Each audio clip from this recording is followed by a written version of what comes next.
ഈ വിജയത്തിന് ഇന്ത്യ ഏറ്റവും കടപ്പെട്ടിരിക്കുന്നവരിൽ പ്രധാനി വിക്കറ്റ് കീപ്പറായ ഋഷഭ് പന്ത് തന്നെയായിരുന്നു. അന്ന് 4ാം ഇന്നിംഗ്സിൽ ഏകദിന ശൈലിയിൽ ബാറ്റ് വീശിയ പന്ത് 138 പന്തുകളിൽ 9 ബൗണ്ടറികളും ഒരു സിക്സറും അടക്കം 89 റൺസോടെ പുറത്താവാതെ നിൽക്കുകയായിരുന്നു. മത്സരത്തിലെ മാൻ ഓഫ് ദി മാച്ച് കൂടിയായിരുന്നു ഋഷഭ് പന്ത്. 1988 ശേഷം ആദ്യമായി ആണ് ഗാബയിൽ ഓസീസ് തോൽവിയുടെ രുചി എന്ന് അനുഭവിച്ചത്. ഇന്ത്യ ഓസ്ട്രേലിയൻ ക്രിക്കറ്റ് പോരാട്ടം എല്ലാ കാലത്തും ആവേശം നിറഞ്ഞതാണ് എന്ന് നമുക്കറിയാം. അന്നത്തെ ഇന്ത്യയുടെ ഓസ്ട്രേലിയൻ പര്യടനമാകട്ടെ ലോകമെങ്ങും ഓർത്തിരിക്കുകയും ചെയ്യും. ഇന്ത്യ ടെസ്റ്റിൽ 36 റൺസിന് ഓൾ ഔട്ടായ ആദ്യ ടെസ്റ്റ് മുതൽ ഓസ്ട്രേലിയയുടെ ഗാബയിലെ അജയ്യത അവസാനിപ്പിച്ച അവസാന ടെസ്റ്റ് വരെയുള്ള അനവധി മനോഹര നിമിഷങ്ങളാണ് ആ പര്യടനത്തിൽ ക്രിക്കറ്റ് പ്രേമികൾക്ക് ലഭിച്ചത്.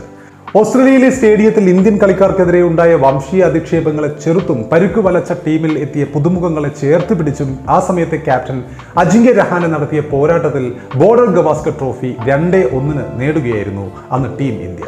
അതൊരു നേട്ടം തന്നെയായിരുന്നു. ഗാബയിലെ ടെസ്റ്റിന് വരുന്നതിന് മുമ്പുള്ള ടെസ്റ്റിൽ